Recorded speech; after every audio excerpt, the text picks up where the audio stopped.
Hey everybody, welcome back.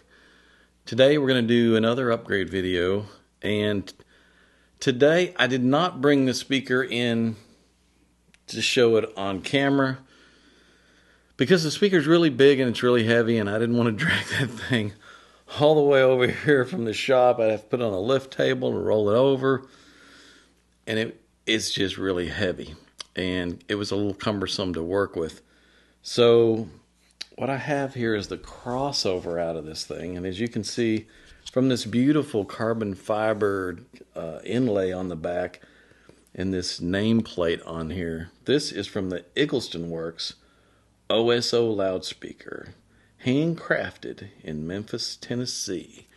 There you can see the label on it there. It's really nicely done, and they've got some pretty nice binding posts on here that's actually pure copper. So Eggleston Works. Wow, this is the second Eggleston speaker that we've had in for upgrades, and I've noticed the exact same problem with both speakers that were sent in. And the other one was, I think, the Fontaine. And I've looked at measurements taken by other places or other companies. Stereophile took some measurements on several of their speakers. I think the Andrea and Andrea 2, and they had the exact same problem as well. The common thing that we're seeing with these is the tweeter being out of phase from the mid-bass drivers, and we see a huge hole in the response, just like they're 180 degrees out of phase almost. And there's this big suck out, and it's about 12 or 15 dB hole in the response. Guys, that is not something we typically shoot for when we're designing a speaker. No one ever thought, you know what would sound good? If there was just a hole in the response where the drivers are out of phase. Because if the drivers are out of phase, that would sound good. No one ever thought that. And I don't understand why this is being done. It's clearly being sent out the door that way, and I'm really baffled by it. So let's just start by looking at the measured responses on this thing, and let's confirm exactly what I'm talking about here. Let's look at the frequency response. This is on axis, tweeter axis, 1 watt, 1 meter, big hole in the response. I mean, there's no way around it. And the tweeter level is a little hotter than the rest of the drivers there, and big hole. I noticed with working on these that there's a 10-inch woofer down low in the side, and there's a first order crossover on that. There's actually a second order filter on the top end of the lower frequency woofer, and there's a first order filter on the mid bass drivers, pulling the low frequency ranges out of it. Now, when you do a crossover like that, that frequency range, you got to flip the polarity on one of these, or they're going to be out of phase. And in this case, it looked like the polarity had been flipped on the dual 6-inch Morel drivers, so that it would be in phase with the lower woofer. And then it's out of phase with the tweeter. That does not make any sense. Let's look at the step response, and you can see it in the step response. You see the first arrival there. That's tweeter, and then boom, it drops straight down. The woofers have a flip polarity, and they're out of phase. So yeah, it is what it is. It's a mess of a response, and I don't understand why it's that way. It makes no sense. Spectral decay looks pretty clean. Not seeing stored energy with any of the drivers, and all that's clean, but there's a hole. Same with the horizontal off axis. Horizontal drops off nice and evenly at the tweeter's top end, but then there's still a hole. Vertical off axis, this is where it kind of gets interesting too. As we start moving up vertically, the woofers are being delayed in time versus the tweeter, and actually starts coming back in phase a little bit. And you think, oh, well, I'll just listen to it at that axis. Well, you'd have to listen to it with your head against the ceiling at a normal listening position in order to try and get to a point where the drivers are not so far out of phase. Looking at the impedance curve, we can see an impedance that drops to 4 ohms at the minimal, and it's 4.7 ohms at the tuning frequency there. It does play low, but this is kind of a mess. Looking at the crossover, and I took a picture of the low frequency crossover because it's still mounted in the speaker, so you can see what I'm talking about. Huge air core inductor. And guys, and I'm going to address a lot of this straight to the engineers over at Eggleston Works. If you've got a woofer that's only playing down that low, you can use like a laminated I-core inductor in those ranges, and it would drop the size of that inductor from being this big down to something that's usable and less expensive. You could use a Super Q from US Cools. That would be a great coil to use. And then there's that capacitor that's in there on it. There's 1,000 microfarad capacitor in shunt on that thing, and there's no polycap bypassing it. There's no small bypass caps. Guys, 1,000 microfarad electrolytic holds a lot of stored energy. That's a really slow discharging cap. There's a lot more you could have done there that would have gotten you faster, cleaner bass if you'd have just bypassed that with something, anything. Man, that makes no sense. And then in the crossover for the mid bass drivers and tweeters, got a 200 microfarad polycap pulling the lows out of those two drivers. We've got a Jansen little air core inductor, and on the tweeter circuit we've got what looks like a little Solon air core inductor and just Solon polycaps, and this may be a link resistor. I'm not really sure. Looks like it. Nothing wrong with that little resistor, but come on, these parts are budget level parts. I mean, when we send out a base level kit, like you order one of our kits, we use coils from US Coils, which are better quality coils than these, and we use the JV polycaps, which are faster, cleaner, and have a better sound than the Solon caps. This is budget level parts, which I don't also understand because this is a fairly expensive speaker. The speakers themselves, at least the one that was sent, looks beautiful. It's gorgeous. In fact, let me get Ron to throw up a picture of that model so you can see the pair. The pair that, or the one that I got's a different color, but it's gorgeous. The woodwork is fantastic. The attention to detail, the way this thing looks on it. I mean, everything about it looks beautiful. So why in the world are we skimping on budget level parts? I don't get that. I don't know.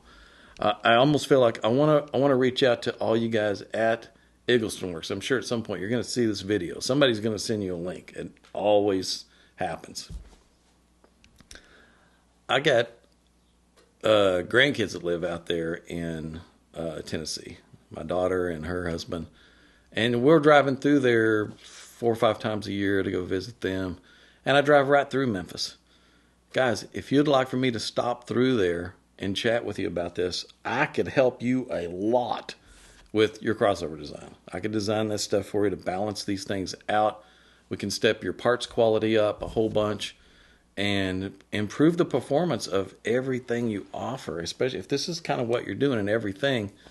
It's like, why did you skimp and stop with just budget level parts and a crossover that isn't even designed properly when the drivers are nice?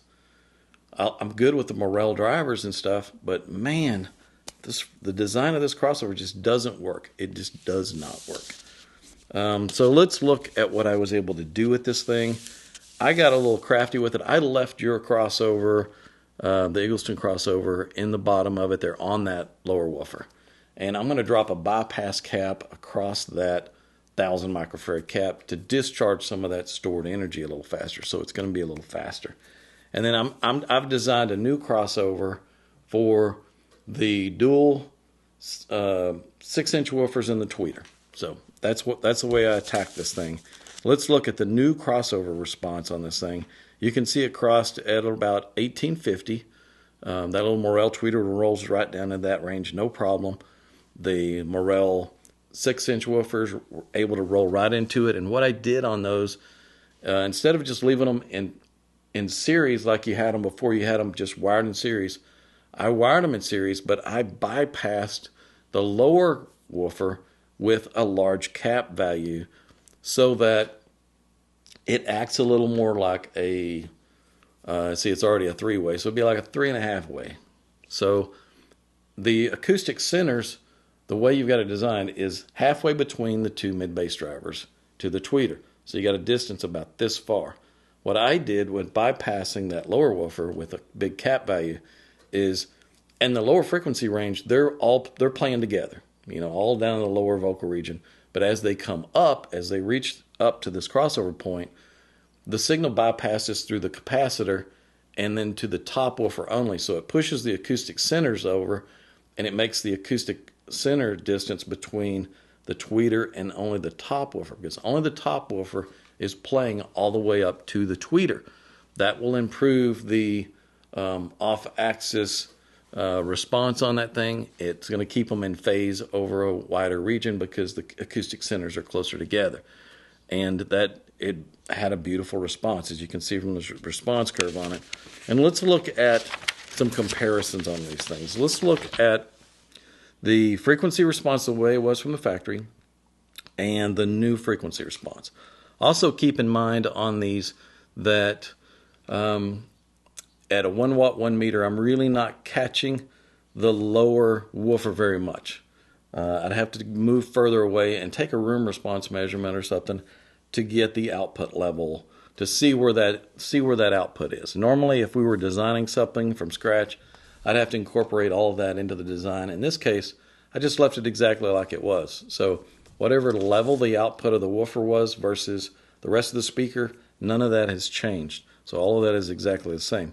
You'll notice in my measurement that when you go from 300 to 200, you're starting to see it drop off a little bit. And that's normal because we're not picking up as much of the lower frequency range from that big woofer. If we were to be further away, that measurement would start to come up in the lower end, and we'd see a little more output down there. We wouldn't see that starting to roll off, and we'd see it further out. But at a 1 watt 1 meter, can really only measure down to a couple hundred hertz. And in this case, that's all I really need to do. I'm not changing anything below it. Everything down there is the same. We're just fixing all the problems that are further up. And in this case, I've done a polarity flip on the lower woofer, and now we've got the mids and the tweeter are all in phase, and they're all in phase electrically, and they're all in phase acoustically. So we've got a nice, smooth response all the way across. Let's look at the spectral decay. Let's look at the original spectral decay and the new spectral decay. You notice that, again, it's extremely clean, but there's no hole in the response. So this is a speaker that's going to sound very fast, especially with good quality parts. It's going to sound like it's got really good low resolution, really fast, really clean, no stored energy, and the cabinets are so well made. I'm not seeing a lot of cabinet resonances, but you could definitely go in and line it with some no-res and damp it out a little bit more and improve it even again more in that area. So I'm going to recommend, there's a few areas in there that could use a few pieces of no-res to help control those cabinet panels just a little bit more. Looking at the horizontal off-axis, let's look at it the way it was originally and the horizontal off-axis now. You'll notice it's a lot more balanced. There's no big hole in the response. And then let's look at the vertical off-axis. The vertical off-axis, the way it was before, yeah, I know, the big hole there. And as you moved up, it started to get a little better. In this case, the vertical off-axis stays really consistent. We start to see a separation a little bit down lower in frequency as you start getting up pretty high because the woofers aren't playing exactly the same anymore. Only the lower woofer is playing, and I say lower woofer, the lower mid-bass driver is playing, it's lows only, and it's not playing all the way up. So we're seeing a little bit of a shift right there, not very much. Notice, we're seeing a drop of about 3 dB once we've moved up, and that's 16 inches off tweeter level at 1 meter. So that's a pretty extreme vertical off-axis. And in that, the tweeter is staying in phase with that upper woofer really well. So in this case, you can stand up or sit down with virtually no change in response. So it's going to be really, really consistent in that regard. I did an impedance curve on it, and the impedance looked really good, but at the bottom of the impedance curve, it was still messed up because I had this completely out of it. And with this not in the panel at all, the impedance of the lower woofer was messed up. So I will. I'm going to assist this customer with this upgrade on this, and we're going to try to correct the pair of speakers for them. And I'll take an impedance curve measurement once this is all installed and back on, so that we can actually get a correct impedance curve on the whole thing. If you've got one of these speakers, then this upgrade is going to be a must for you. It's going to be a significant improvement in performance. For you guys, again, over at Eggleston Works, if you want to reach out to me, I'm easy to reach. I'll be glad to stop in and visit with you anytime I'm passing through there. I think there's definitely a lot I could help you with, and my services are there for you guys. If you're interested, just pick up the phone, give me a call. That's it for this upgrade on this one. I appreciate all you guys watching again, as usual, and we'll see you guys in the next video.